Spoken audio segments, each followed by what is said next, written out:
thinking that. Okay, let me bring that down just a smidge. Let me know. There we go.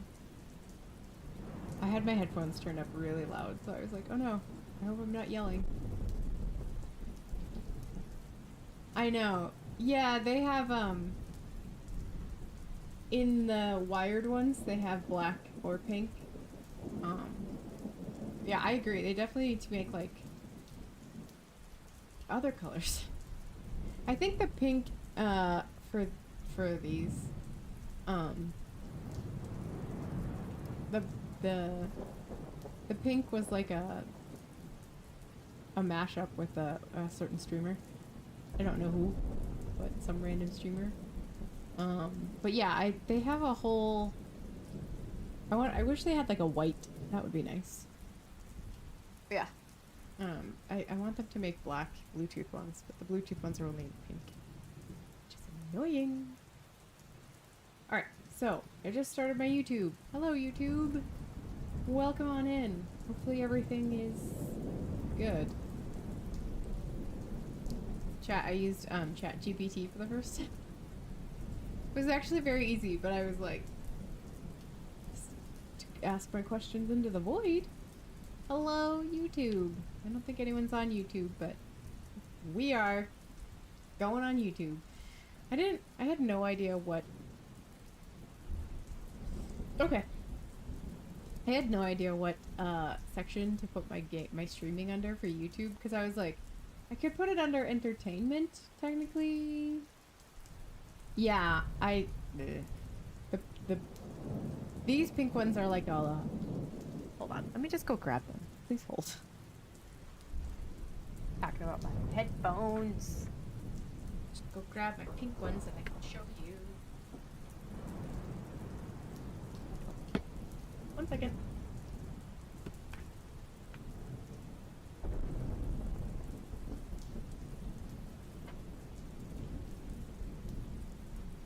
Like literally a second. Here's my pink ones. Hello! Here's our pink ones. They're not turned on, so they don't have any. My pink ones. But when they turn on, these change color, these change color. It's very weird.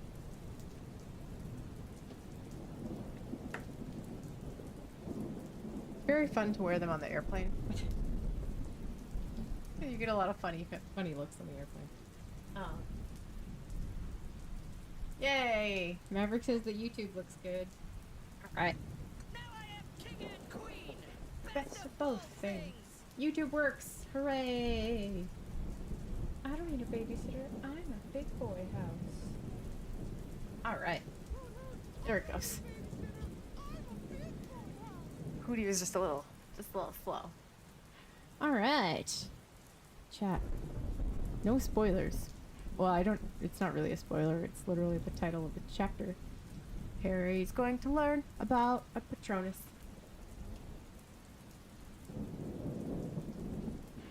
And Oliver Wood, it's like the first, I can see it on the first page. Oliver Wood gets to find out that Harry Potter got a firebolt and then had it taken away. See how that reaction good. Also, this is my awesome cup. Got it in Disney. Changes color.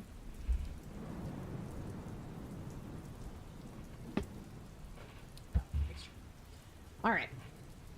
We got our books. Here's the Mina Lima one. Yay, Mina Lima. And here's the other one's Harry Potter Illustrated. So, let's read some books.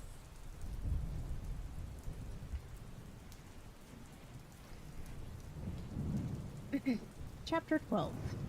The Patronus. Harry knew that Hermione had meant well, but that didn't stop him from being angry with her. He had been the owner of the best room in the world for a few short hours, and now, because of her interference, that's a different word. Because of her interference, he didn't know whether he would ever see it again. He was positive that there was nothing wrong with the firebolt now. But what sort of state would it be in once it had been subjected to all sorts of anti-jinx tests? Ron was furious with Hermione, too. As far as he was concerned, the stripping down of a brand new firebolt was nothing less than criminal damage. Hermione, who remained convinced that she had acted for the best, started avoiding the common room. Harry and Ron supposed she had taken refuge in the library, and didn't try to persuade her to come back. All in all, they were glad that when the rest of the school returned, shortly after the new year, and Gryffindor Tower became crowded and noisy again. Wood sought out Harry on the night before term started. "Had a good Christmas," he said, and then, without waiting for an answer, he sat down, lowered his voice, and said, "I've been doing some thinking over Christmas, Harry.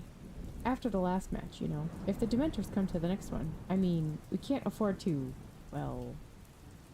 Wood broke off, looking awkward. "I'm working on it," said Harry quickly. "Professor Lupin said he'd train me to ward off Dementors. We should be starting this week. He said he'd have time after Christmas." "Ah," said Wood, his expression clearing.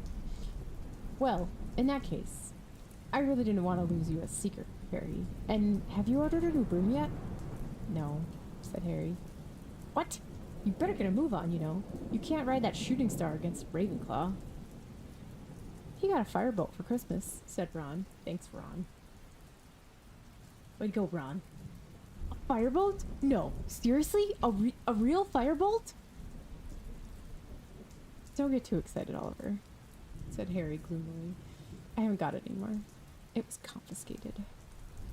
And he explained all about how the firebolt was now being checked for jinxes. "Jinxed? How could it be jinxed?" "Sirius Black," Harry said wearily. "He's supposed to be after me, so McGonagall reckons he might have sent it." Waving aside the information that a famous murderer was after his Seeker, Wood said, "But Black couldn't have bought a firebolt. He's on the run. The whole country's on the lookout for him. How could he just walk into Quality Quidditch Supplies and buy a broomstick?"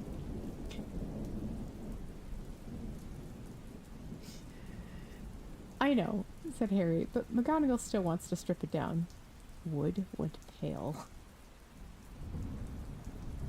What a great sentence. "I'll go and talk to her, Harry," he promised. "I'll make her see reason. A firebolt.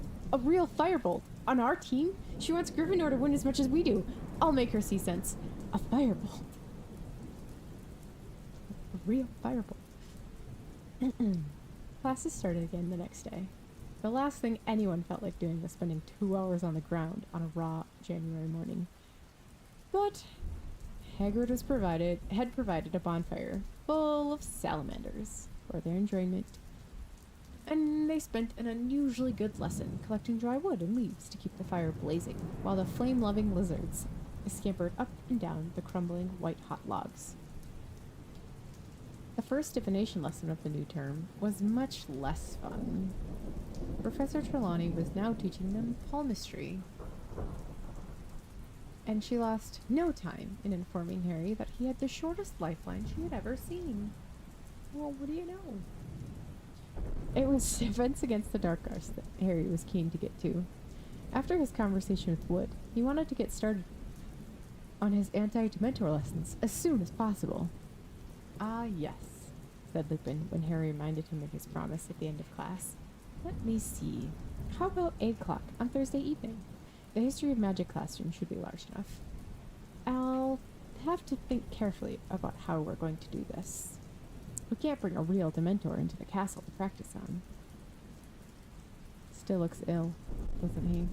said Ron as they walked down the corridor heading to dinner. "What do you reckon's the matter with him?"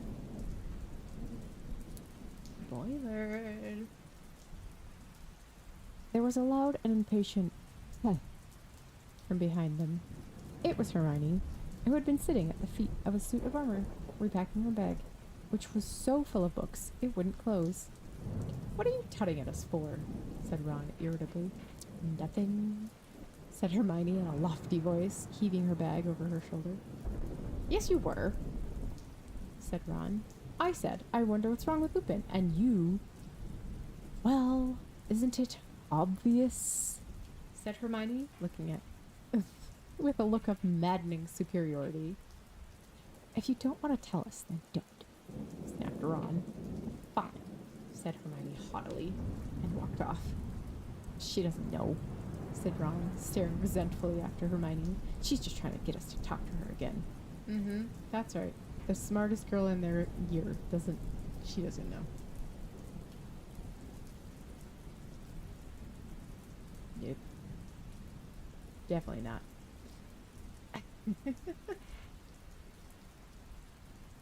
At 8 o'clock on Thursday evening, Harry left Gryffindor Tower for the History of Magic classroom. It was dark and empty when he arrived, but he lit the lamps with his wand and had waited only 5 minutes when Professor Lupin turned up, carrying a large packing case, which he heaved onto Professor Binns' desk. Excuse me? What's that? Said Harry. Another boggart, said Lupin, stripping off his cloak. I've been combing the castle ever since Tuesday, and very luckily, I found this one lurking inside Mr. Filch's filing cabinet. It's the nearest we'll get to a real Dementor. The boggart will turn into a Dementor when he sees you, so we'll be able to practice on him. I can store him in my office when we're not using him. There's a cupboard under my desk he'll like. Side note, are all boggarts male? Or do boggarts only use the male pronouns? I have very many questions.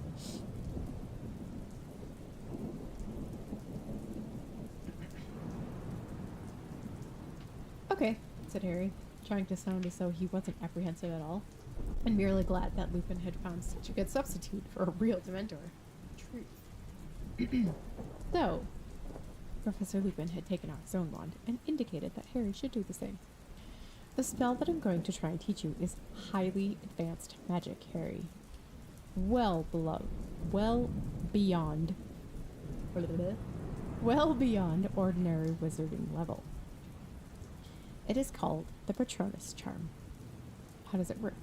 Said Harry nervously. Well, when it works correctly, it conjures up a Patronus,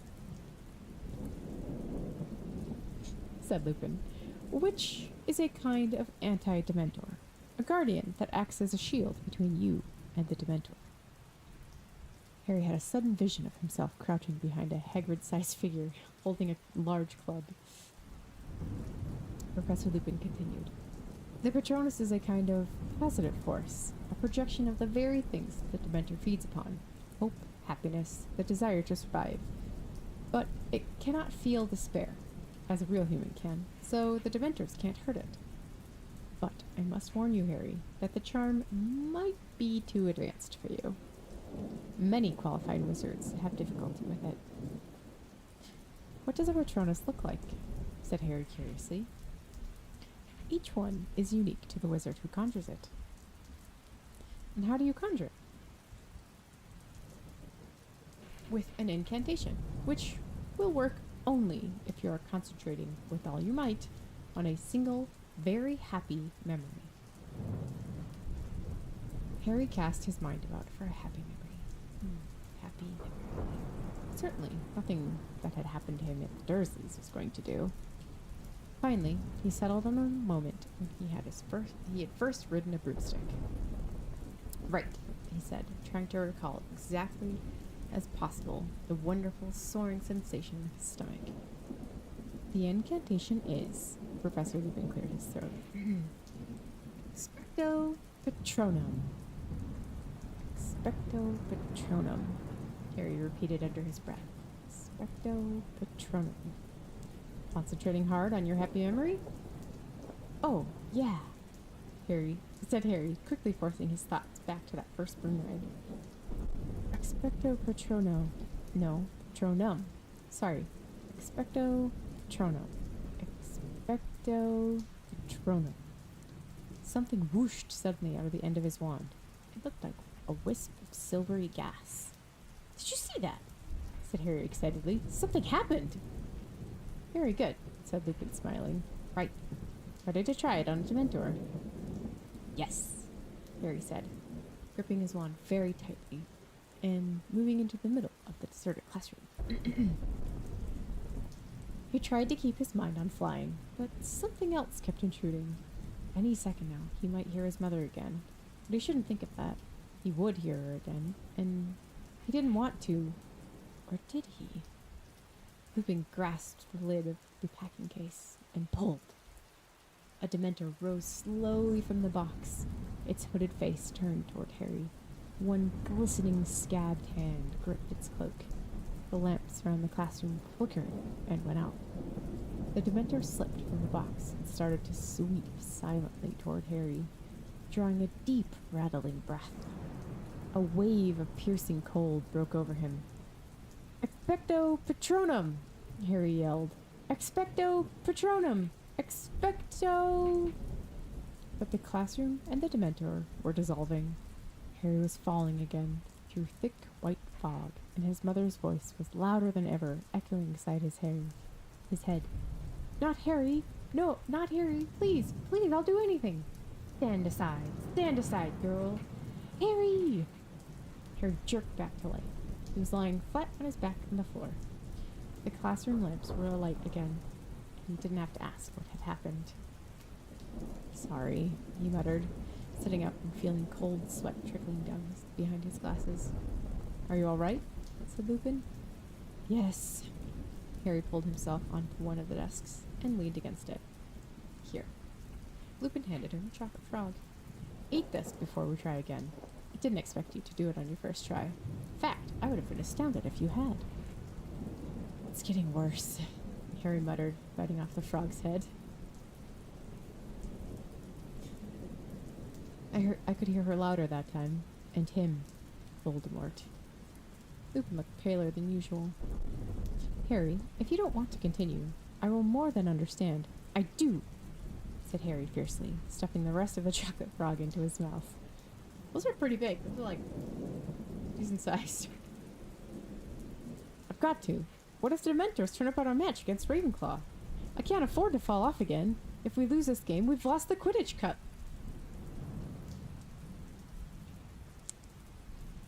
But certainly no one else could be there to help. Yep.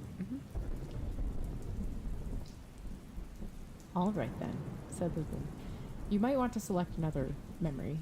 A happy memory, I mean, to concentrate on. That one doesn't seem to have been strong enough." Harry thought hard, and decided his feelings when Gryffindor won the house championship last year had definitely qualified as very happy. He gripped his wand tightly again and took up his position in the middle of the classroom. "Ready?" said Lupin, gripping the box lid. "Ready," said Harry, trying hard to fill his head with happy thoughts about Gryffindor winning, and not dark thoughts about what was going to happen when the box opened. "Go," said Lupin, pulling off the lid. The room went icy cold and dark once more. The Dementor glided forward, drawing its breath. One rotted hand was extended toward Harry. "Expecto Patronum!" Harry yelled. "Expecto Patronum! Expecto White fog obscured his senses. Big, blurred shapes were moving around him. Then came a new voice, a man's voice, shouting, panicked. "Lily! Take Harry and go! It's him! Go! Run! I'll hold him off!" The sounds of someone stumbling from a room. A door bursting open. A cackle of high-pitched laughter. "Harry! Harry, wake up!" Lupin was tapping Harry hard on the face. This time it was a minute before Harry understood why he was laying on a dusty classroom floor. "I heard my dad," Harry mumbled. "The first time I've ever heard him. He tried to take on Voldemort himself, to give my mum time to run for it." Harry suddenly realized that there were tears on his face, mingled with the sweat. He bent his face as low as possible, wiping them off on his robes, pretending to do up his shoelace, so that Lupin couldn't see him. "You heard James," said Lupin in a strange voice. "Yeah." Face dry, Harry looked up. "Why, you didn't know my dad, did you?" I did, as a matter of fact," said Lupin. "We were friends at Hogwarts. Listen, Harry, perhaps we should leave it here for tonight. This charm is ridiculously advanced. I shouldn't have suggested putting you through this." "No," said Harry, and got up again. "I'll have one more go. I'm not thinking of happy enough things. That's what it is. Hang on. Wrecked his brains. What are you laughing at?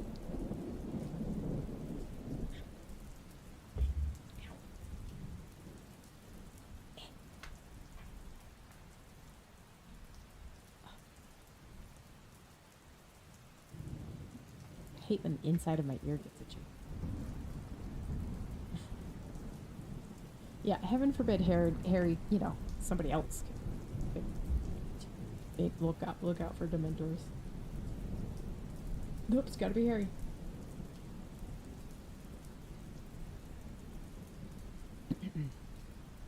Alright. You wrecked his brains. Really, really happy memory. One that he could turn into a good, strong Patronus. The moment when he'd first found out he was a wizard and would be leaving the Dursleys for Hogwarts, that wasn't a happy memory. He didn't know what was. Concentrating very hard on how he felt when he'd realized he'd be leaving Privet Drive. Harry got to his feet and faced the packing case once more. Ready? Said Lupin, who looked as though he were doing this against his better judgment. Concentrating hard. All right, go. He pulled the lid off the case for the third time, and the Dementor rose out of it.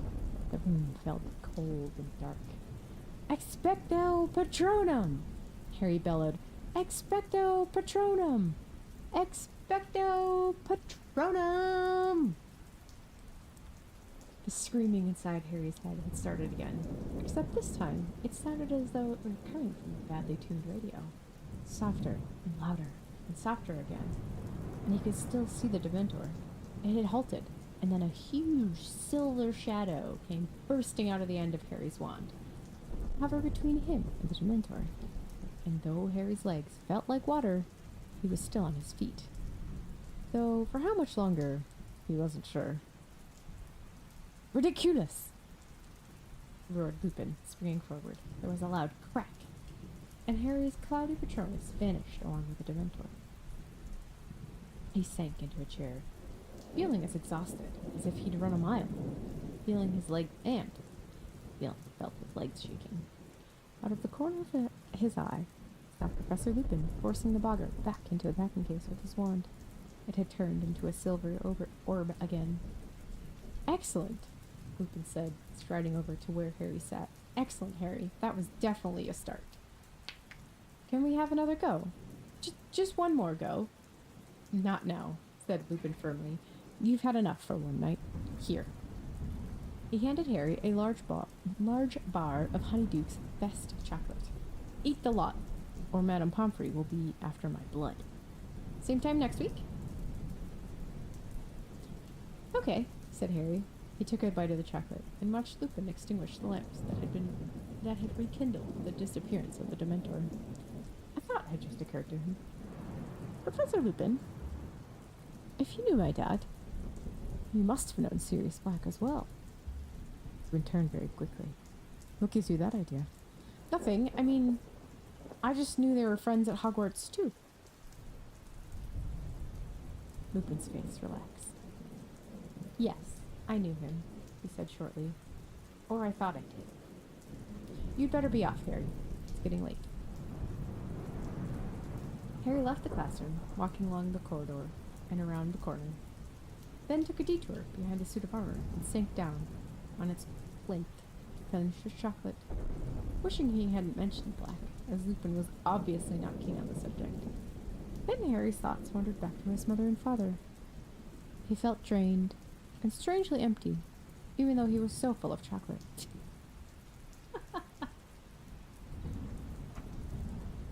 Terrible though it was to hear his parents' last moments replayed inside his head, they were the only times Harry had heard their voices since he was a very small child.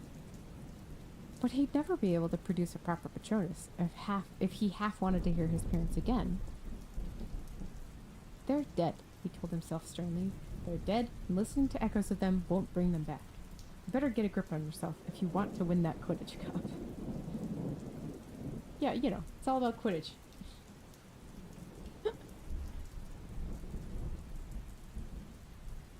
He stood up, crammed the last bit of chocolate into his mouth, and headed back to the Gryffindor Tower. Ravenclaw played Slytherin a week after the start of term. Slytherin won, though narrowly. According to Wood, this was good news for Gryffindor, who would take second place if they beat Ravenclaw too. He therefore increased the number of team practices to 5 a week. This meant that Lupin's anti-Dementor classes, which in themselves were more draining than 6 Quidditch practices. Harry had just 1 night a week to do all of his homework. That doesn't sound like a very good idea.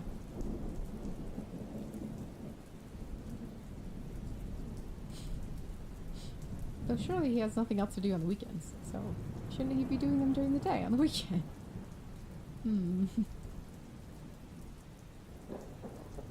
Even so, he wasn't showing the strain nearly as much as Hermione, whose immense workload finally seemed to be getting to her. Every night, without fail, Hermione was seen in the corner of the common room, several tables spread with books. Arithmancy charts, rune dictionaries, diagrams of muggles lifting heavy objects, and file upon file of extensive notes. She barely spoke to anybody and snapped when she was interrupted. "How's she doing?" Ron muttered to Harry one evening as Harry sat finishing a nasty essay on undetectable poisons for Snape. Harry looked up. Hermione was barely visible behind a tottering pile of books. "Doing what?" "Getting to all her classes," said Ron. "I heard her talking to Professor Lecter, that arithmancy witch, this morning. They were going on about yesterday's lesson, but Hermione can't have been there because she was with us in care of magical creatures. And Ernie Macmillan told me she's never missed a Muggle studies class, but half of them are at the same time as divination, and she's never missed one of them either." Harry didn't have time to fathom the mystery of Hermione's impossible schedule at the moment. He really needed to get on with Snape's essay. 2 seconds later, however, he was interrupted again, this time by Wood. "Bad news, Harry. I've just been to see Professor McGonagall about the firebolt. She, got a bit shirty with me. Told me that I've got my priorities wrong. Seemed to think I cared more about winning the cup than I do about you staying alive. Just because I told her I didn't care if it threw you off, as long as you caught the snitch first." I had coaches like that. Yep. Yes, I had a coach like that. Maybe 1 or 2 throughout the year. Wood shook his head in disbelief. Honestly, the way she was yelling at me, you'd think I'd said something terrible. Then I asked her how much longer she was going to keep it. He screwed up his face and imitated Professor McGonagall's severe voice. "As long as necessary, Wood." "I reckon it's time you ordered a new broom, Harry. There's an order form on the back of which broomstick." That's spelled witch as in which one. Not witch as in witch and wizard. "You could get a Nimbus 2001, like Malfoy's got." "I'm not buying anything Malfoy thinks is good," said Harry flatly. Ooh, burn. January faded imperceptibly. What a great word. Into February, with no change in the bitterly cold weather. The match against Ravenclaw was drawing nearer and nearer, but Harry still hadn't ordered a new broom. He was now asking Professor McGonagall for news about the firebolt every Transfiguration lesson, Ron standing hopefully at his shoulder, Hermione rushing past with her face averted. "No, Potter, you can't have it back yet," Professor McGonagall told him the 12th time this happened, before he'd even opened his mouth. "We've checked it for most of the usual curses, but Professor Flitwick believes the broom might be carrying a hurling hex, and I shall tell you once we finish checking it. Now please, stop badgering me." To make matters even worse, Harry's anti-Dementor lessons were not going nearly as well as he'd hoped. Several sessions on, he was able to produce an indistinct silvery shadow every time the Boggart Dementor approached him, but his Patronus was too feeble to drive the Dementor away. All it did was hover, like a semi-transparent cloud, draining Harry of energy as he fought to keep it there. Harry felt angry with himself, guilty about his secret desire to hear his parents' voices again. "You're expecting too much of yourself," said Professor Lupin sternly, in their 4th week of practice. For a 13-year-old wizard, even an indistinct Patronus is a huge achievement. You aren't passing out anymore, are you? Fair. I thought a Patronus would charge the Dementor down or something, said Harry dispiritedly. Make them disappear. A true Patronus does that, said Lupin, but you've achieved a great deal in a very short space of time. If the Dementors put in an appearance at your next Quidditch match, you will be able to keep them at bay long enough to get back to the ground. You said it's harder if there are loads of them, said Harry. I have complete confidence in you, said Lupin, smiling. Here, you can earn a drink. Something from the 3 broomsticks. You wouldn't have tried it before. He pulled out 2 bottles from his briefcase. Butterbeer, said Harry without thinking. Yeah, I like that stuff. Lupin raised an eyebrow. Oh, Ron and Hermione brought me some back from Hogsmeade. Harry lied quickly. I see, said Lupin, though he still looked slightly suspicious. Well, let's drink to a Gryffindor victory against Ravenclaw. Not that I'm supposed to take sides, as a teacher, he added hastily. They drank the butterbeer in silence, until Harry voiced something he'd been wondering for a while. What's under a Dementor's hood? Professor Lupin lowered his bottle thoughtfully. Well, the only people who really know are in no condition to tell us. You see, the Dementor lowers its hood only to use its last and worst weapon. What's that? They call it the Dementor's kiss.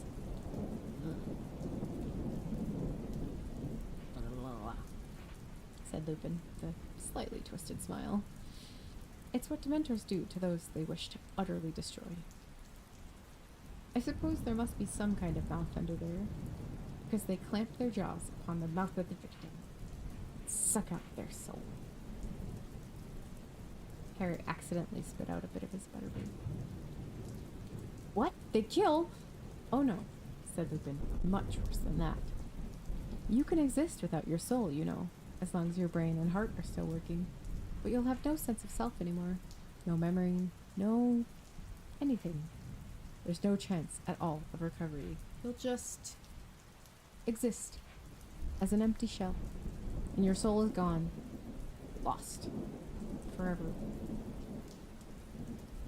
Lupin drank a little bit more butterbeer, and then said, It's a fate. It's the fate that awaits Sirius Black. It was in the Daily Prophet this morning. The Ministry has given the Dementors permission to perform it if they find him. Harry sat stunned for a moment at the idea of someone having their soul sucked out of their mouth. But then he thought of Black. He deserves it, he said suddenly. You think so? Said Lupin lightly. You think anyone really deserves... Really? You really think anyone deserves that? Yes, said Harry defiantly. For some things. He would have liked to have told Lupin about their conversation he'd overheard about Black and the 3 broomsticks, about Black betraying his mother and father, but it would have involved revealing that he'd gone to Hogsmeade without permission, and he knew Lupin wouldn't be very impressed with that. So he finished his butterbeer, thanked Lupin, and left the History of Magic classroom. Harry half wished that he hadn't asked what was under the Dementor's hood. The answer had been so horrible, and he was so lost in unpleasant thoughts of what it would feel like to have your soul sucked out of you, that he walked headlong into Professor McGonagall halfway up the stairs. Do watch where you're going, Potter. Sorry, Professor. I've just been looking for you in the Gryffindor common room. Well, here it is. We've done everything we can think of, and there doesn't seem to be anything wrong with it at all. You've got a very good friend somewhere, Potter. Harry's jaw dropped. She was holding out his firebolt, and it looked as magnificent as ever. I can have it back, said Harry weakly. Seriously? Seriously, said Professor McGonagall, and she was actually smiling. I dare say you'll need to get the feel of it before Saturday's match, won't you? And Potter, do try and win, won't you? Or we'll be out of the running for the 8th year in a row, as Professor Snape was kind enough to remind me only last night. Speechless, Harry carried the firebolt back upstairs toward the Gryffindor tower. As he turned the corner, he saw Ron dashing toward him, grinning from ear to ear. She gave it to you? Excellent. Listen, can I have a go on it? Tomorrow? Yeah, anything, said Harry, his heart lighter than it had been in a month. You know what? We should make up with Hermione. She was only trying to help. Yeah, all right, said Ron. She's in the common room now, working for a change. They turned into the corridor. Of the Gryffindor Tower and saw Neville Longbottom pleading with Sir Cadogan, who seemed to be refusing him entry. I wrote them down, Neville was saying tearfully, but I must have dropped them somewhere. A likely tale, roared Sir Cadogan. Then, spotting Harry and Ron, good even, my fine young yeoman. Come clap this loon in irons. He's trying to force entry into the chambers within. Oh, shut up, said Ron as he and Harry drew level with Neville. I've lost the passwords, Neville told them miserably. I made him tell me what passwords he was going to use this week, because he keeps changing them, and now I don't know what I've done with it. Odds bodkins, said Harry to Sir Cadogan, who looked extremely disappointed, and reluctantly swung forward to let them into the common room. There was a sudden, excited murmur as every head turned, and the next moment, Harry was surrounded by people exclaiming over his firebolt. Where'd you get it, Harry? Will you let me have a go? Have you ridden it yet, Harry? Ravenclaw will be no chance. They're all in clean sweep 7s. Could I just hold it, Harry? After 10, this is probably why they're not allowed to have puppies. No one would ever get work done. They'd just be like, I just want to hold your puppy. Can I just hold it? I just want to hold it. That's what he needs. He doesn't need chocolate. He needs puppies. Obviously.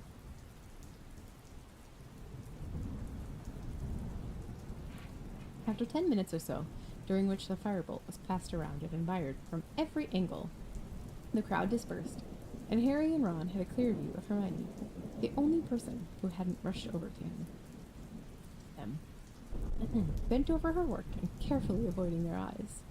Harry and Ron approached her table, and at last she looked up. I got it back, said Harry, grinning at her, holding up the firebolt. See, Hermione? There wasn't anything wrong with it, said Ron. Well, there might have been, said Hermione. I mean, at least now you know it's safe. Yeah, I suppose so, said Harry. I'd better put it upstairs. I'll take it, said Ron eagerly. I've got to give Scabrous his rat tonic.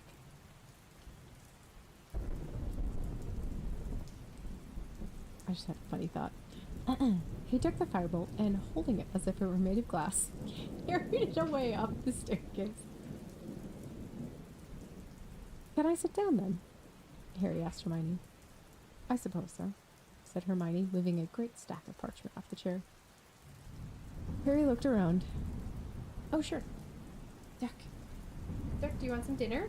Daddy's got dinner upstairs. Go ahead. Daddy's got dinner upstairs for you. Upstairs. Please hold. Duck is stretching. Duck, you just stretched your butt to the camera. Duck, Daddy's got your dinner upstairs. Go ahead. Ready to go upstairs and get it. Go ahead, bud. And he's off. There he goes. Oh no, my whole camera. Duck's off for dinner. I love that. So there's it's not on YouTube, but in my Twitch chat, we have a puppy cam. So if you want to see what Duck looks like, go to Twitch, twitch.com. Actually not twitch.com.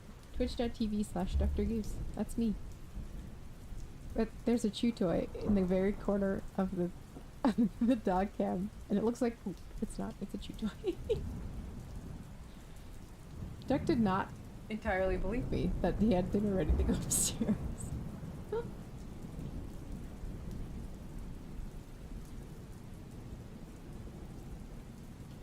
Alright, that gives me a second. Hello, everyone. If you're new here, Dr. Goose on Twitch, or Wizards in the Rain on YouTube. If you're new here, if you're on Twitch, you can shoot me a follow. It's for free. Shoot me a subscription on the YouTubes. It's also for free. We're here. This is what we do. We read Harry Potter books. And then I put the Harry Potter, and I put my streams onto my YouTube channel, and I'm working on doing clean recordings of just me reading each book with a rainstorm in the background. So then it'll be a full audiobook of each book. Also working on getting a Patreon together,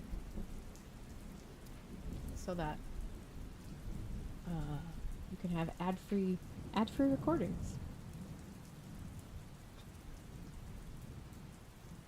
I just read ahead in the book. All right, are we ready?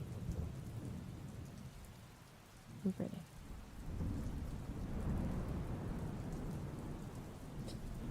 Here comes Ron. Well, not quite yet, but. And I think at the end, after I finish reading all books, I think I'll do a stream that's just talking about the Harry Potter iceberg. And then maybe I'll do a stream that's like the overall Harry Potter iceberg, and then each individual like iceberg for each book. Which, if you don't know what an iceberg is, it's like different theories and different questions that people have, and kind of like lore and stuff. So, obviously, to do one for all of Harry Potter, I have to wait till the end of each of the books, or all of them. But, anyways, let's keep going. So yeah, if you like it here and you want to know when I stream more, shoot me a follow on Twitch or a subscription on YouTube. Thank you very much.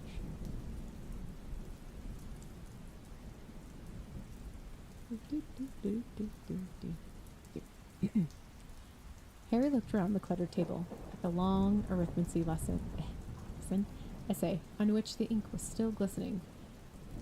At the even longer Muggle Studies essay. Explain why Muggles need electricity. I feel like that doesn't need to be long. I would be like, give me 3 sentences. And at the Rune translation Hermione was now poring over. How are you getting through all this stuff? Harry asked her. Oh, well, you know, working hard, said Hermione. Close up. Harry saw that she looked almost as tired as Lupin. I have questions about this. Why don't you just drop a couple subjects? Harry asked, watching her lifting books as she searched for her rune dictionary. I couldn't do that, said Hermione, looking scandalized. Arithmancy looks terrible, said Harry, picking up a very complicated-looking number chart. I would love that. Oh no, it's wonderful, said Hermione earnestly. It's my favorite subject. But exactly what was wonderful about arithmancy, Harry never found out. At that precise moment, a strangled yell echoed down from the boys' staircase. The whole common room fell silent, staring, petrified, at the entrance. Then came hurried footsteps, growing louder and louder, and then Ron came leaping into view, dragging with him a bedsheet.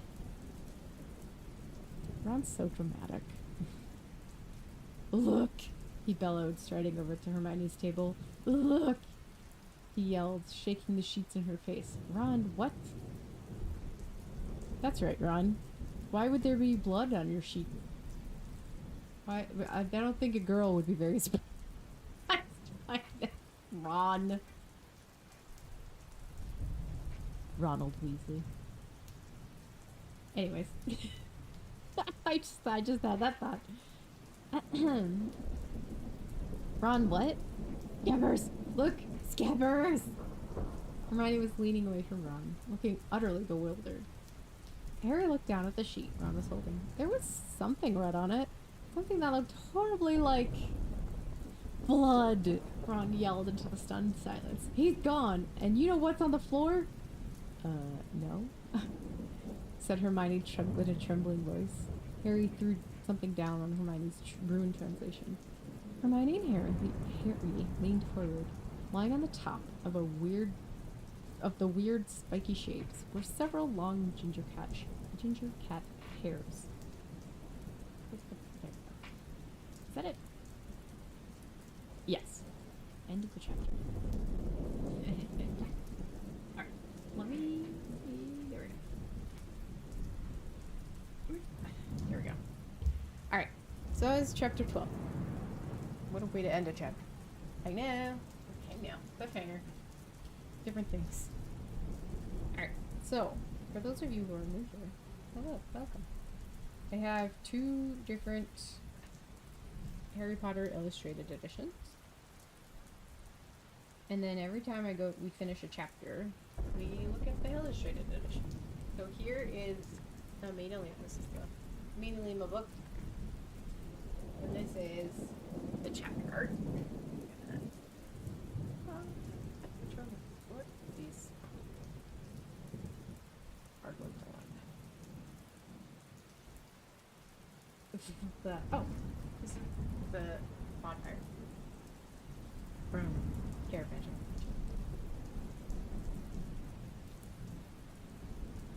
This is a Dementor. The Dementors.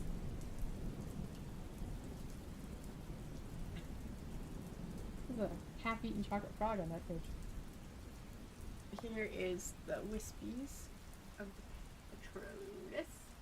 And here's Harry sitting on his. Here's Hermione working.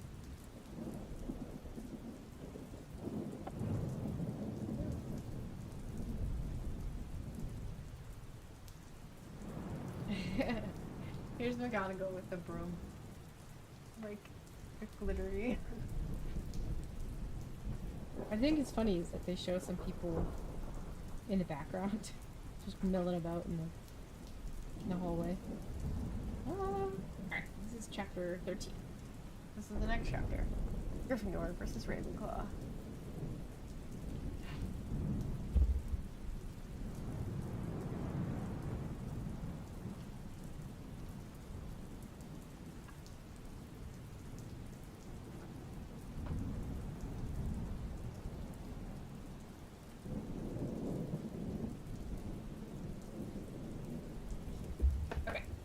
That was the Maida Lima edition. And let me just say, if you are going to purchase a Harry Potter illustrated edition, I would get all of the Maida Lima ones. There's only the first 3 books so far, but they're working on all of them. As far as I know, only the first 5 books, plus the extra books, are in the illustrated edition. This is the illustrated edition. Oh, it's heavy. Very big. But there are now paperback versions of the illustrated edition. I just saw that the other day. Here is Patronus. So this is the fire with the salamanders in it.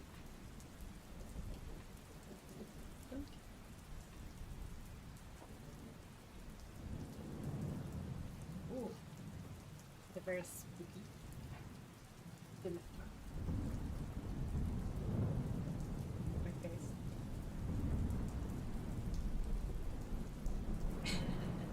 Chocolate frog. Oh no! Whoa. Chocolate frog. The book was like, no. No more microphone.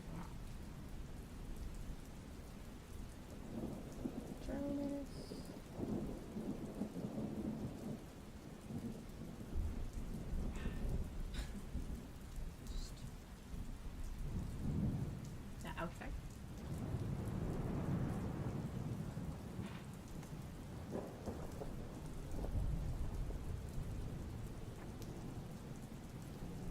Just, you know, random stuff.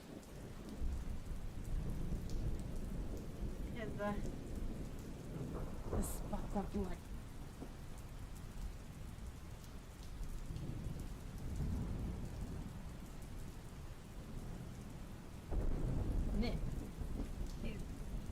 Chapter 13. Gryffindor versus Ravenclaw. See that right there? That is an eagle. It's an eagle. Eagle.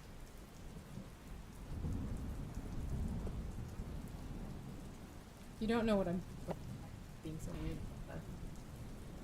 For the movies, the author is not a Ravenclaw, so she didn't stick up for the Ravenclaws, and she let the director of the first movie change the house colors to blue and gray, or blue and silver, from blue and bronze, which isn't like the biggest deal, but she also let them change the house mascot to a raven. She's not nearly as cool as an eagle. So, you know, I'm sure I'll talk more about that when I'm doing the whole like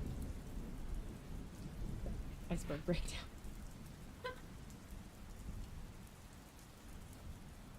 It's annoying, but it's slowly trying to be fixed by the community. Let's get real. Ravens are not as cool as eagles.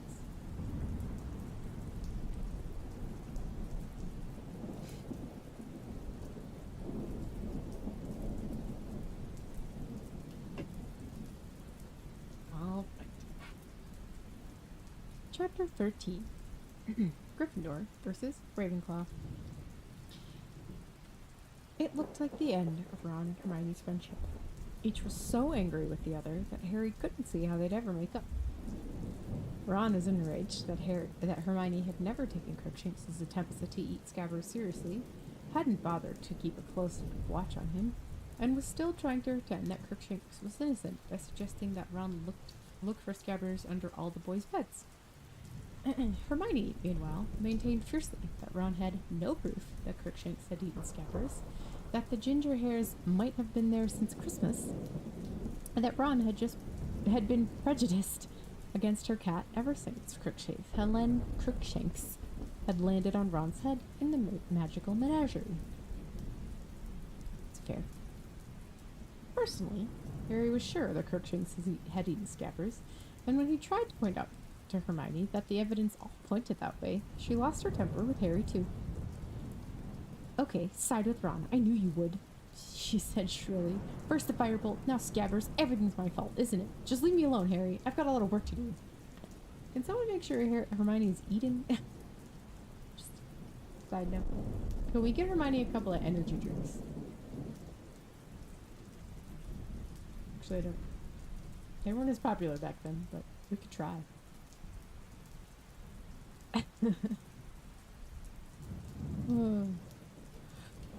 Ron had taken the loss of his rat very hard indeed.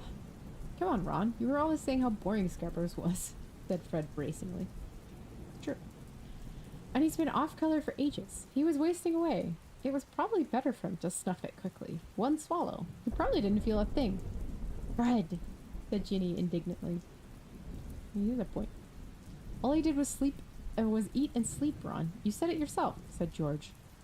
He picked Goyle for us once, said Ron miserably. Remember, Harry? Yeah, that's true, said Harry. His finest hour, said Fred, unable to keep a straight face. Let the scar on Goyle's finger stand as a lasting tribute to his memory. Oh, come on, Ron. Get yourself down to Hogsmeade and buy a new rat. What's the point of moaning? In a last-ditch attempt to cheer Ron up, Harry persuaded him to come along to Gryffindor team's final practice before the Ravenclaw match, so that he could have a ride on the firebolt after they'd finished. Excuse me. Burp. This did seem to take Ron's mind off of Scabbers for a minute. Great. Can I try and shoot a few goals on it? So they set off for the Quidditch field together. Madam Hooch, who was still overseeing Gryffindor practices to keep an eye on Harry, was just as impressed with the firebolt as everyone else had been. She took it in her hands before the takeoff and gave them the benefit of a professional opinion.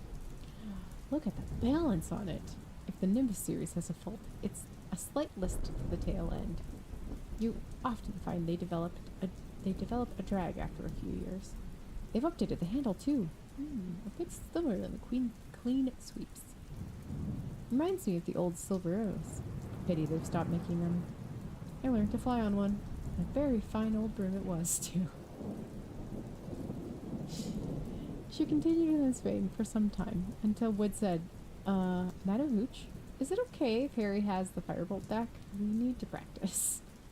Oh, right. Here you are then, Potter, said Madam Hooch. I'll sit over here with Weasley. She and Ron left the field to sit in the stadium, and the Gryffindor team gathered around Wood for his final instructions for tomorrow's match. Harry, I've just found out who Ravenclaw is playing as Seeker. It's Cho Chang. She's a 4th year, and she's pretty good. I really hope she wouldn't be fit. Wood. She's had problems with injuries. Wood scowled his displeasure that Cho Chang had made a full recovery, and then said, Wood, you guys are magic. And then said, on the other hand, she rides a Comet 260, which is going to look a joke next to the firebolt. Gave Harry's room a look of fervent admiration, and then said, okay, everyone, let's go. At long last, Harry mounted his firebolt and kicked off the ground. It was better than he'd ever dreamed. The firebolt turned with the lightest touch. It seemed to obey his thoughts rather than his grip. It sped across the field at such speed that the stadium turned into a green and gray blur. Harry turned it so sharply that Alicia Spinnet screamed. And then he went into a perfect controlled dive, brushing the grassy field with his toes before rising 30, 40, 50 feet into the air again. Harry, I'm letting the snitch out, Wood called. Harry turned and raced a bludger toward the goalposts. He outstripped it easily and saw the snitch dart out from behind Wood. In 10 seconds, he caught it tightly in his hand. Noise. The team cheered madly. Harry let the snitch go again, gave it a minute's head start, then tore after it, weaving in and out of the others. He spotted it lurking near Katie Bell's knee, looped her easily, and caught it again. It was the best practice ever. The team, inspired by the presence of the firebolt in their midst, performed their best moves faultlessly. And by the time they hit the ground again, Wood didn't have a single criticism to make, which, as George Weasley pointed out, was a first. I can't see what's going to stop us tomorrow, said Wood. Not unless... Harry, you've sorted out your Dementor problem, haven't you? Yeah, said Harry, thinking of his feeble Patronus and wishing it were stronger. The Dementors won't turn up again, Oliver. Dumbledore would go ballistic, said Fred confidently. Well, let's hope not, said Wood. Anyway, good luck, everyone. Let's get back to the tower. Turn in early. I'm staying out for a bit. Ron wants to go at the firebolt, Harry told Wood, while the rest of the team headed off to the locker rooms. Harry strode over to Ron, who vaulted the barrier to the stands and came to meet him. Madam Hooch had fallen asleep in her seat. Helpful. Here you go, said Harry, handing Ron the firebolt. Ron, an expression of ecstasy on his face, mounted the broom and zoomed off in the gathering darkness while Harry waited at the edge of the field, watching him. Night had fallen before Madam Hooch awoke with a start. It told Harry and Ron off for not waking her and insisted that they go back to the castle. Harry shouldered the firebolt as he and Ron walked out of the shadowy stadium, discussing the firebolt's superbly smooth action, its phenomenal acceleration, and its pinpoint turning. They were halfway toward the castle when Harry, glancing to his left, saw something that made his heart turn over. A pair of eyes gleaming out of the darkness. Harry stopped dead, his heart banging against his ribs. What's the matter? Said Ron. Harry pointed. Ron turned out his wand. Nope. Ron pulled out his wand and muttered, Lumos. There we go. Brain. A beam of light fell across the grass, hit the bottom of a tree, and illuminated the branches there. There, crouching among the budding leaves, was Crookshanks. Get out of here! Ron roared, and he stooped down and seized a stone lying on the grass. But before he could do anything else, Crookshanks had vanished, one swish of his long ginger tail. See, said Ron furiously, chucking the stone down again. She's still letting him wander about wherever he wants. Probably washing down Scabbers with a couple of birds now. Harry didn't say anything. He took a deep breath as relief seeped through him. He had been sure for a moment that those eyes had belonged to the groom. They set off for the castle once more. slightly ashamed of his moment of panic. Harry didn't say anything to Ron, nor did he look left or right until they had reached the well-lit entrance hall. Harry went down to breakfast the next morning with the rest of the boys in his dormitory, all of whom seemed to think the firebolt deserved a sort of guard of honor.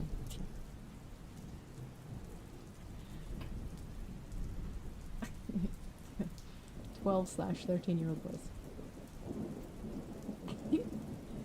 As Harry entered the great hall, heads turned in the direction of the firebolt, and there was a good deal of excited muttering. Harry saw, with enormous satisfaction, that the Slytherin team were all looking thunderstruck. "Did you see his face?" said Ron gleefully, looking back at Malfoy. "He can't believe it. This is brilliant." Wood, too, was basking in the reflected glory of the firebolt. Children, it is a toy. "Put it here, Harry," he said, laying the broom in the middle of the table, and carefully turning it so its name faced upwards. People from the Ravenclaw and Hufflepuff tables were soon coming over to look. Cedric Diggory came over to congratulate Harry on having acquired such a superb replacement for his Nimbus, and Percy's Ravenclaw girlfriend, Penelope Clearwater, asked if she could actually hold the firebolt. Now, Penny, no sabotage," said Percy heartily as she examined the firebolt closely. "Penelope and I have got a bet going on," he told the team. 10 galleons on the outcome of the match. "A lot for you, Percy." Penelope put the firebolt down again, thanked Harry, and went back to her table. "Harry, make sure you win," said Percy with an urgent whisper. "I haven't got 10 galleons. "I didn't think so." "Yes, I'm coming, Penny." And he bustled off to join her in a piece of toast. "Sure you can manage that broom, Potter," said a cold, drawling voice. Draco Malfoy had arrived for a closer look, Crabbe and Goyle right behind him. "Yeah, I reckon so," said Harry casually. "Got plenty of special features, hasn't it?" said Malfoy, eyes glittering maliciously. "Shame it doesn't come with a parachute, in case you get too near a Dementor." Crabbe and Goyle sniggered. "Pity you can't attach an extra arm to yours, Malfoy. Then it could catch the snitch for you," said Harry. "Ooh, that's a burn." "That's a Harry burn. Burn." The Gryffindor team laughed loudly. Malfoy's pale eyes narrowed. He stalked away. They watched him rejoin the rest of the Slytherin team, who put their heads together, no doubt asking Malfoy of whether Harry's broom really was a firebolt. At 11:15, the Gryffindor team set off for the locker rooms. The weather couldn't have been more different from their match against Hufflepuff. It was a clear, cool day, with a very light breeze. There would be no visibility problems this time. And Harry, though nervous, was starting to feel excitement only a Quidditch match could bring. They could hear the rest of the school moving into the stadium beyond. Harry took off his black school robes, removed his wand from his pocket, stuck it inside the t-shirt he was going to wear under his Quidditch robes. He only hoped he wouldn't need it. He wondered suddenly whether Professor Lupin was in the crowd, watching. "You know what we've got to do," said Wood as they prepared to leave the locker rooms. "If we lose this match, we're out of the running. Just fly like you did in practice yesterday, and we'll be okay." They walked out onto the field with tumultuous applause. The Ravenclaw team, dressed in blue, were already standing in the middle of the field. Their seeker, Cho Chang, was the only girl on their team. Ravenclaws. She was shorter than Harry, by about a head.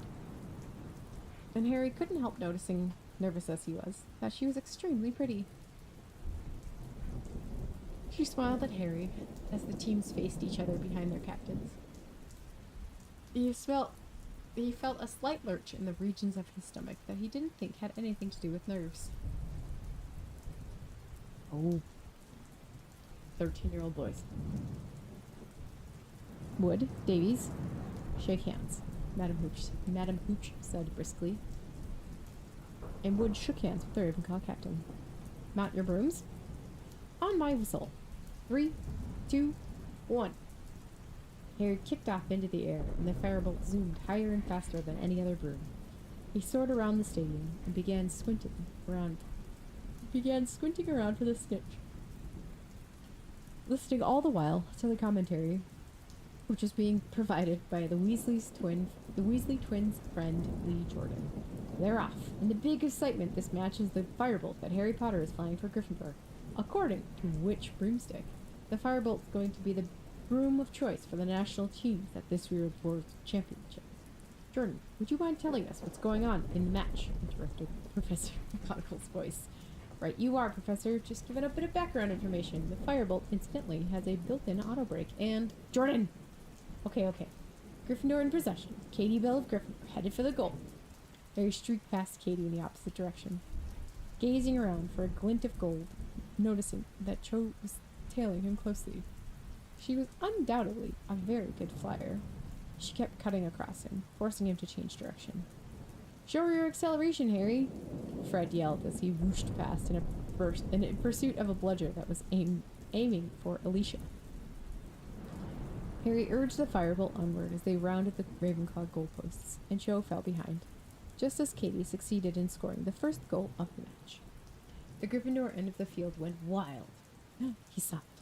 The snitch was close to the ground, flittering near one of the barriers. Harry dived. Cho saw what he was doing and tore after him. Harry was speeding up. Excitement flooded him. Dives were his specialty. He was 10 feet away.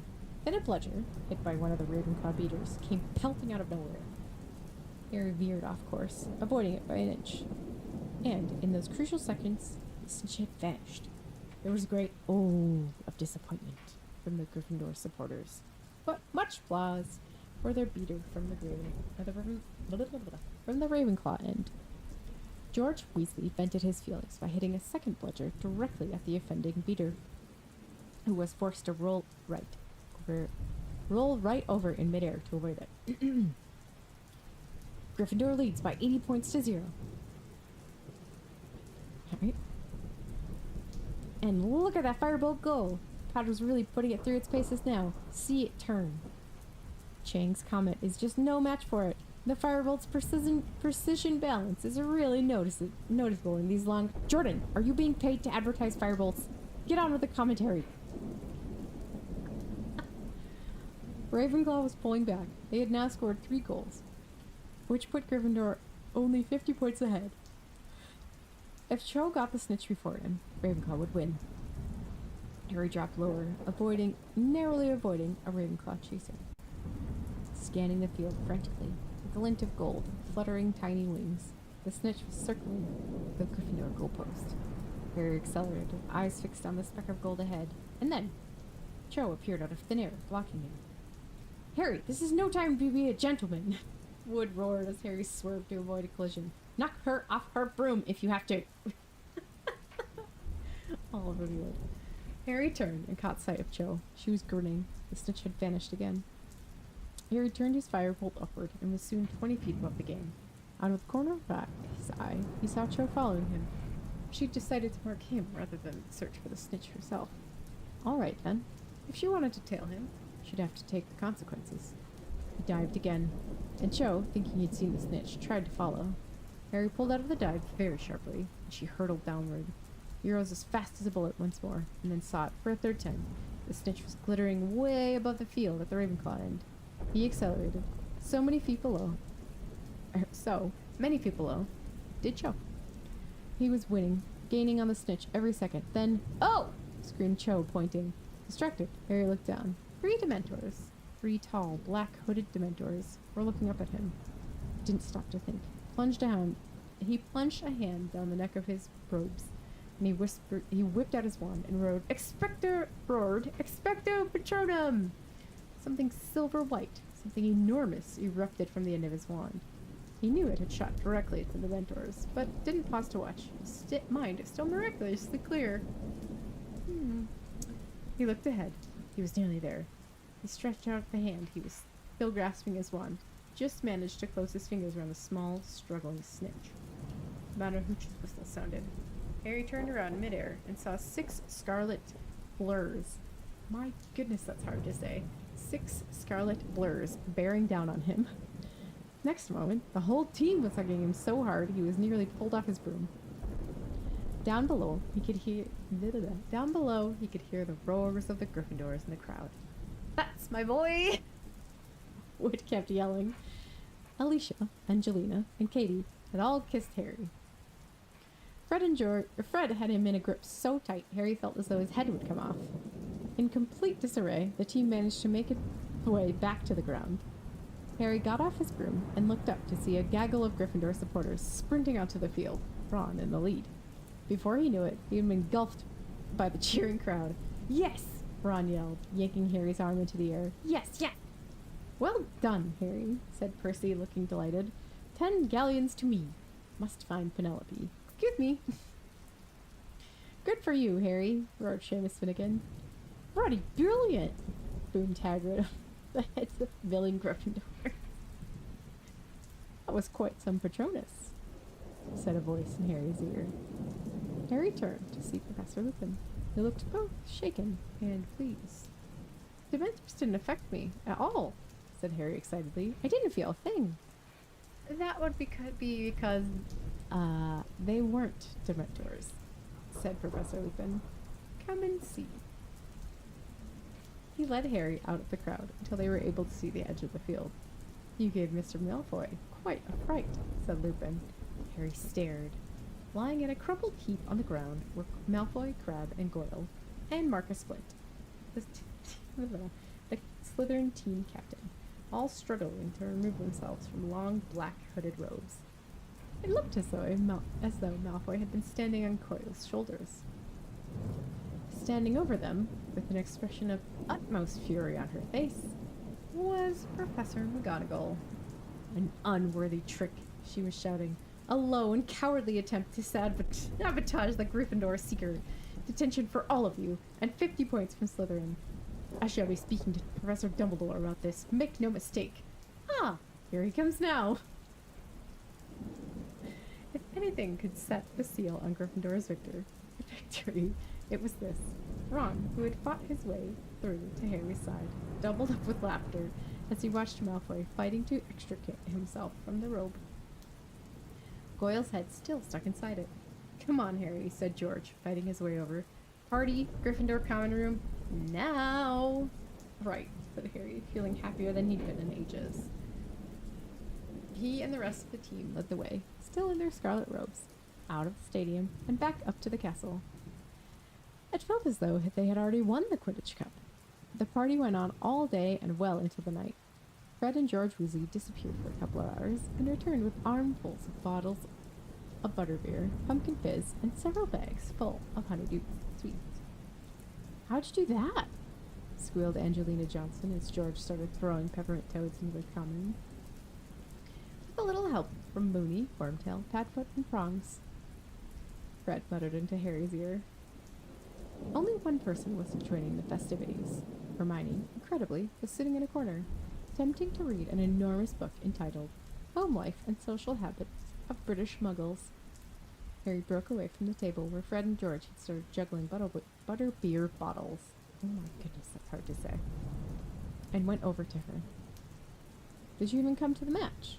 he asked her. "Of course I did," said Hermione in a strangely high-pitched voice, not looking up. "I'm very glad we won, and I think you did very well, but I need to read this by Monday." "Come on, Hermione, come and have some food," Harry said, looking over at Ron, wondering whether he was in a good enough mood to bury the hatchet. "I can't, Harry. I still got 422 pages to read," said Hermione, now sounding slightly hysterical. "Anyway," she glanced over at Ron, "he doesn't want me to join in." There was no arguing with this. As Ron chose that moment to say loudly, "If Scabbard hadn't just been eaten, he could have had some of those fudge flies. He used to really like them." Hermione burst into tears. Before Harry could say or do anything, she tucked the enormous book under her arm and, still sobbing, ran toward the staircase of the girls' dormitory and out of sight. "Can't you give her a break?" Harry asked Ron quietly. "No," said Ron flatly. "If she'd just acted like she was sorry, but she'll never admit she's wrong, Hermione. She's still acting like Scabbers has gone on vacation or something."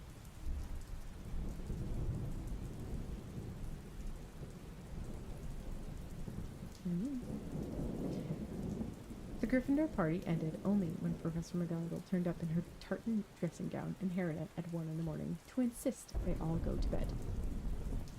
Ron and Harry climbed the stairs to their dormitory, still discussing the match. At last, exhausted, Harry climbed into bed, twitched the hangings of his four-poster shut to block out a ray of moonlight, lay back, and felt himself almost immediately drifting off to sleep. He had a very strange dream. He was walking through a forest, a firebolt over his shoulder, following something silvery white. It was winding its way through the trees ahead, and he could only catch glimpses of it between the leaves. Anxious to catch up with it, he sped up, but as he moved faster, so did his quarry. Harry broke into a run, and ahead he heard hooves gathering speed. He was now running flat out, and ahead he could hear galloping. And he turned a corner into a clearing, and ah, no! Harry woke suddenly as though he'd been hit in the face. Disoriented in total darkness, he fumbled with his hangings. He could hear movements around him, and Seamus Finnegan's voice from the other side of the room. What's going on? Harry thought he heard the dormitory door slam. At last, finding the divide in his curtains, he ripped them back. At that same moment, Dean Thomas lit his lamp. Ron was sitting up in bed, the hangings torn from one side, and a look of utter terror on his face. Black! Sirius Black! With a knife! What? Here, just now! Slash the curtains! Woke me up! You sure you weren't dreaming, Ron? Said Dean. Look at the curtains! I tell you, he was here!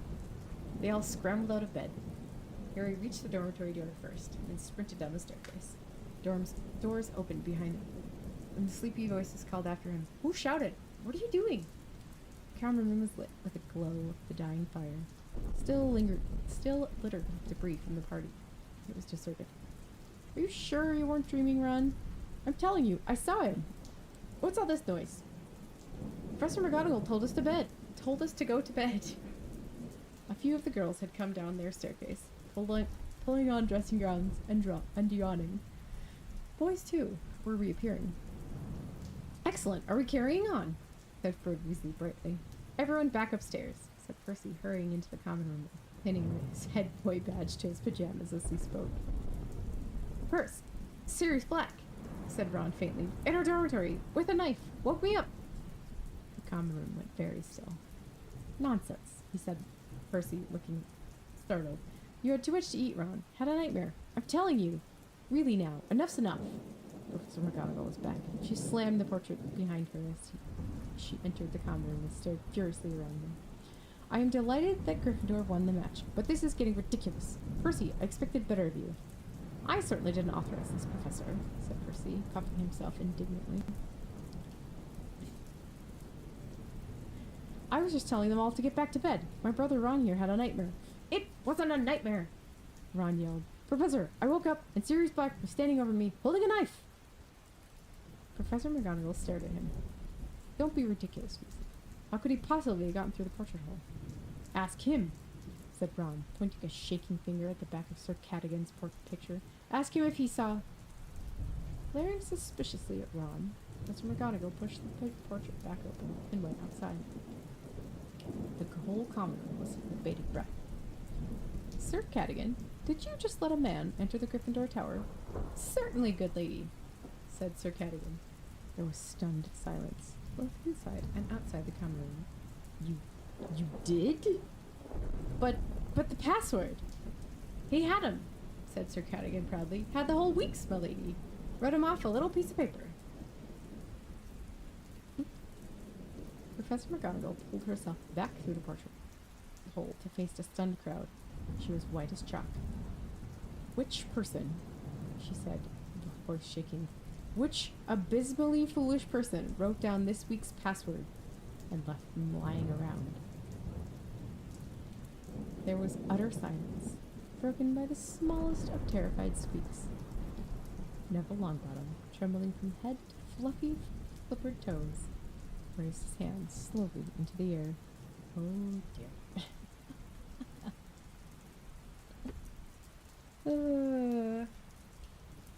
Oops. Alright. Shall we look at the pictures? Let's look at the picture.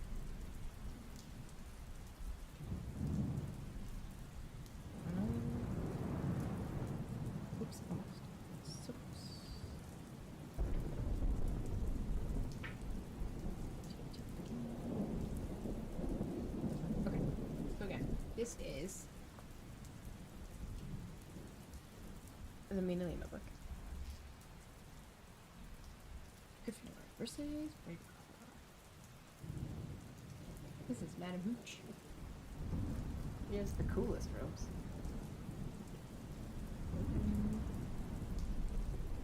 Okay, this is wrong. Good. On the firebolt. La. Here's the game. They're all kind of around the edge.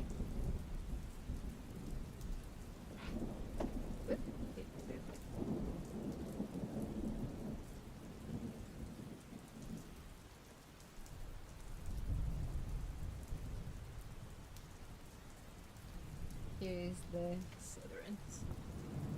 All bushed up.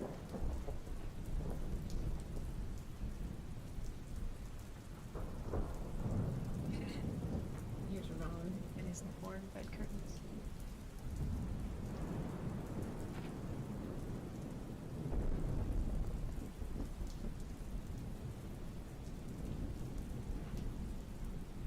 That's all for that book.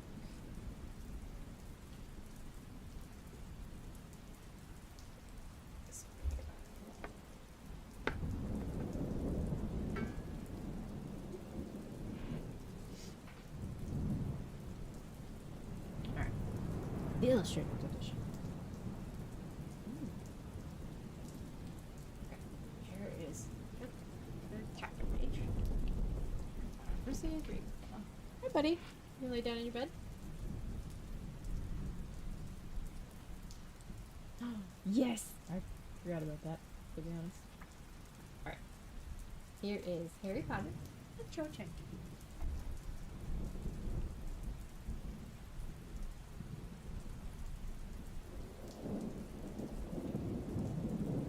Here's the game.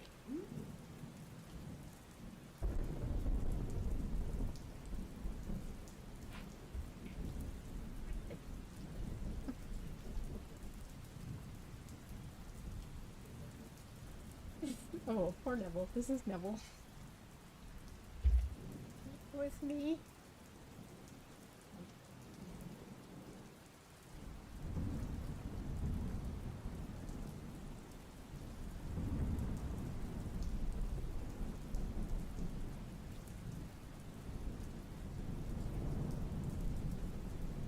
Need to see from the chapters.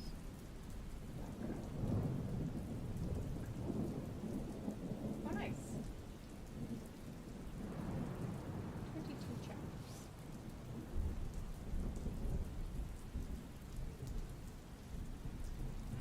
Jack was totally in here a little bit ago. And now he's like, nah, I'm done. I'm over it.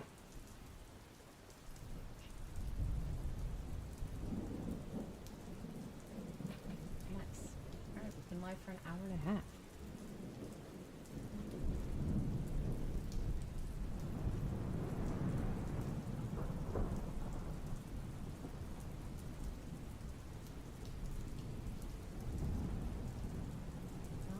Alrighty. Oh, yeah, I figured. I assumed as soon as I turned around and he wasn't in his bed or on his new little mat that he was upstairs. Surprise! Okay.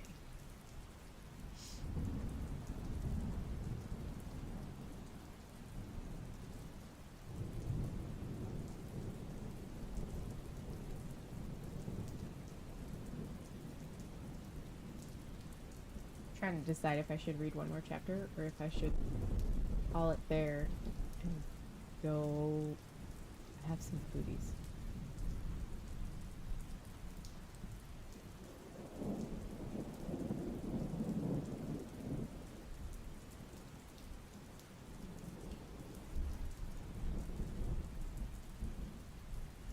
Yeah, 2 chapters is good. I think. Yeah, exactly. That's what I was thinking. You read my mind. That never. Alright. Well, good to know that YouTube works just fine. So that's good. And Twitch works great. Okay. We're gonna end it there. Cause I'm gonna go have some foodies. Thank you everyone for coming. To YouTube. Thank you for coming. I will put this stream up soon. And again, I'm working on getting a Patreon together. I'm just figuring out the. I say this every week. I'm just figuring out the. Trying to decide on the levels. But once we have one, that's what's gonna go here. This lovely space. I'm gonna put up a board with all of my subs and my patrons. My subs from Twitch and my patrons from Patreon. And yeah, so if you like listening to this and you would like an ad-free version, that's what Patreon will be for. Also, if you are on YouTube and you're new, please shoot me a subscription for free. If you're on Twitch, shoot me a follow. It's for free. Alright, it's Bluey time. Alright, so with that being said, just remember, everyone, remember what our dear friend Winnie the Pooh has to say. Remember, you are braver than you believe. You're stronger than you seem. You are definitely smarter than you think. And don't let anyone, even your brain, tell you any differently. Alright. Remember, we will see you next time for more Harry Potter. Bye, everyone!